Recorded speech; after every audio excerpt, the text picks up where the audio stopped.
प्रमेय 6.6 कह रहा है दो समरूप त्रिभुज। पहले फाइनल कर दिया कि दो त्रिभुज लीजिएगा, वो दोनों समरूप होना, इसका मतलब कि उसका भुजाएं अनुपातिकतः है ना। कहता है दो समरूप त्रिभुज, तो आप दो त्रिभुज लीजिए। मान लीजिए यहां आप एक त्रिभुज लेते हैं, लिख दिया ए बी सी, और एक त्रिभुज और ले लिया आपने यहां पर, इसे लिखा पी क्यू आर, लिख दिया। जो उसने कहा आपने किया, तो यहां लिखिएगा, चूंकि माना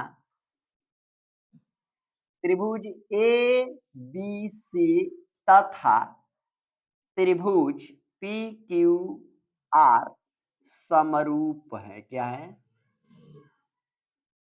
क्योंकि ऊपर ही कहता है कि दो समरूप त्रिभुज के क्षेत्रफलों का अनुपात उनकी संगत भुजाओं के अनुपात के वर्ग के बराबर होता है। ये बात सिद्ध करना है। त्रिभुज तो दोनों समरूप हैं, लेकिन यहां सिद्ध करना है कि होता है कि नहीं होता है। यहां क्या सिद्ध करना है आपको? प्रमाणित करना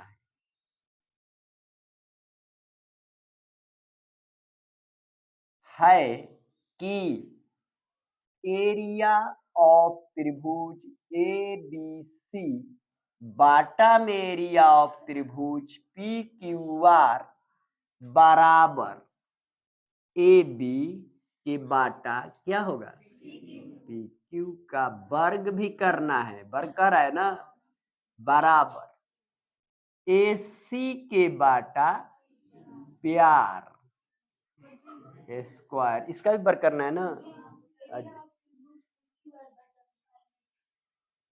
पी क्यू आर यहाँ छूटा है, तो ए बी बाटा P Q square A C बटा इतना हो गया, आई ए बी सी बाटा में क्यू आर स्क्वायर। यही कोई भी कह रहा है कि त्रिभुज के दो त्रिभुज समरूप हैं, तो उनके क्षेत्रफल का अनुपात किसी दो भुजाओं के, चाहे किसी भी भुजा के वर्गों के अनुपात के बराबर होता है। तो इसका मतलब कि इसका एरिया ऑफ त्रिभुज क्षेत्रफल इसका अनुपात हो गया, इस त्रिभुज का क्षेत्रफल और इस त्रिभुज का क्षेत्रफल बाटा में आया तो अनुपात हो गया। इसकी एक भुजा का वर्ग किया, इसी के बराबर होता है। कि तो इसको इसके बराबर सिद्ध करो, नहीं तो इसको इसके बराबर सिद्ध करो, नहीं तो इसको इसके बराबर सिद्ध करो। ये सिद्ध करना है, आपको रचना करना है अपनी तरफ से। क्या रचना? अपना ओर से रचना है। क्या रचना है? रचना है ए एम लंब बी सी तथा पीएन लंब क्यू आर खींचा। क्या किया? इससे इस पे लंब डाल दिया, इसको एम मान लिया तो 90-90 हो गया ना। इससे इस पे लंब डाल दिया तो इसको एन माना, तो ये भी 90-90 हो गया। हो गया। अब क्या करेगा? यहां से चलो, प्रमाण में क्या लिखते हैं? प्रमाण क्या दे रहे हो? प्रमाण में लिखेंगे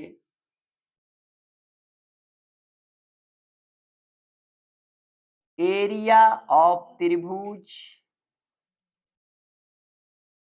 ए बी सी बाटा एरिया ऑफ त्रिभुज पी क्यू आर, इसका क्षेत्रफल लिखेंगे।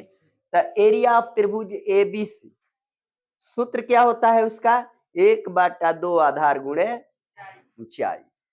देखिए ए बी सी 1/2 आधार गुणे, 1/2 आधार आपको दिखता है, इसमें क्या है? क्या आधार है? बीसी लंब आधार पर गिरता है। किस पर गिरता है? इसलिए बीसी क्या है? लंबवे ऊंचाई होता है। क्या होता है? लंब क्या है? फिर नीचे वाला में आ जाओ, 1/2 आधार किसका खोजो, इस 1/2 आधार गुणा ऊंचाई का, तो आधार कितना है क्यू आर, इसी पे लंब गिरा है ना, ऊंचाई क्या है पी एन। 1/2 तो कट जाएंगे, बच जाएंगे 20C गुणे ए एम बाटा में क्यू आर गुणे पी एन, इसको मान लेंगे समीकरण। अगर किसी को यहाँ तक बात समझ में नहीं आई तो पूछ लो, नहीं तो इम्पोर्टेंट क्वेश्चन है, ये आता है, आ जाएगा तो काम बिगड़ जाएगा, आएगा तो 1-2 नंबर का नहीं, सीधे 5 नंबर का आता है। 8 गो परिमेय है, 6वां परिमेय में चल रहा है ना, 6वां परिमेय, तो उसमें और 2 गो परिमेय, और 8 गो में से 2 गो आएगा, 1 गो बनाना होता है, ये फिक्स है। अब इसमें देख लो, जब तूने इतना निकाल दिया तो आगे आपको अब क्या करना है, आगे में चलते हैं। यहां लिखेंगे क्या, लिखेंगे त्रिभुज, छोड़ दो, यहां से ए बी एम तथा पी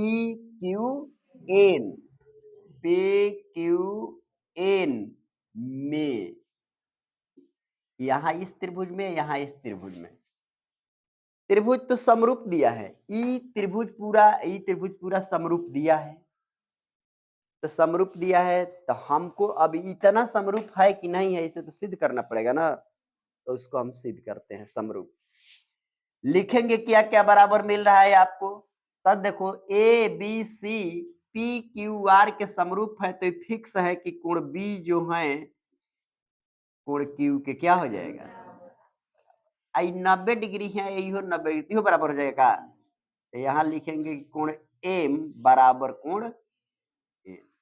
अब 2 गो कोण मिल जाएगा तो तीसरा ऑटोमेटिक हो जाता है, तो एंगल समरूपता, एंगल समरूपता से त्रिभुज जौन है बड़ुए ए बी एम समरूप त्रिभुज हो जाएगा पी क्यू, यानी त्रिभुज जो है ई आधा वाला त्रिभुज, आधा वाला क्या हो गया समरूप हो गया। कलम हटाओ,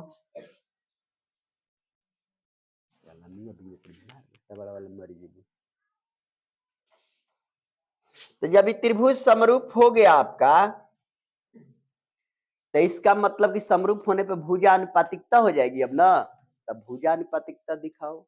भुजानुपातिकता कैसे दिखाएगा, ए बी बाटा में पी क्यू बराबर ए एम बाटा में पी एन, समरूप हो गया। जब समरूप हो गया तो भुजानुपातिकता हो जाएगी, तो त्रिभुज का ये जो भुजा है क्या हो गया, अनुपातिकता हो गया। इसको हम मान लेते हैं समीकरण नंबर। चलो एक बात और देखने को मिलती है, क्या मिलती है, A B C P Q R क्या है, तो समरूप है तो उसकी भुजानुपातिकता होगी, तो लिखेंगे त्रिभुज ए बी सी समरूप त्रिभुज पी क्यू आर, तो लिखेंगे ए बी बाटा का लिखेगा, ए बी बाटा बी सी बाटा ए सी बाटा सी आर, ये आपको मिल गया 3 नंबर। अब यहां से चलते हैं कहां, यहां से पकड़ लिया जाएगा आपको समीकरण 1, लिखेंगे यहां समीकरण 1 2 और 3 से, समीकरण 1 2 और 3 से तो समीकरण 1, 2 और 3 से क्या लेगा? समीकरण 1 को देखो तो क्या है? समीकरण 1 है एरिया ऑफ त्रिभुज ए बी सी बाटा एरिया ऑफ त्रिभुज पी क्यू आर बराबर बीसी बाटा क्यू आर बीसी बाटा गुणे एम बाटा पी एन। ये बात है का? अब यहां गौर कीजिएगा, बीसी बाटा क्यू आर गुणे एम बाटा पी एन। देखो यहां आकर एम बाटा पी एन किसके बराबर है? ए बी बाटा बी क्यू किसके बराबर दिखता है इसमें? देखो तो ए एम बाटा पी एन बराबर है ए बी बाटा पी क्यू के। ए बी बाटा पी क्यू जो है बीसी बाटा क्यू आर एसी बाटा पी आर के क्या है? यानी है तीनों बतिया आपस में क्या है? ही बतिया के बराबर है तो क्या ई वाला बतिया इसके बराबर होगा? तो हम इसी के जगहिया पे इसको क्या करेंगे? यहाँ लिखेंगे बीसी बाटा, तब बीसी बाटा क्यू आर ये दूगो है ना जी, तो दूगो है तो स्क्वायर कर देंगे।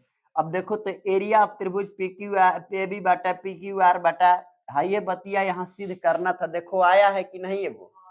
एगो आ गया। तो यहाँ लिखेंगे similarly we can prove that. इस तरह हम सिद्ध कर सकते हैं। क्या सिद्ध कर सकते हैं? सिद्ध कर सकते हैं कि एरिया ऑफ त्रिभुज ए बी सी बाटा एरिया ऑफ त्रिभुज पी क्यू आर बराबर ए बी बाटा पी क्यू स्क्वायर बराबर ए सी बाटा में पी आर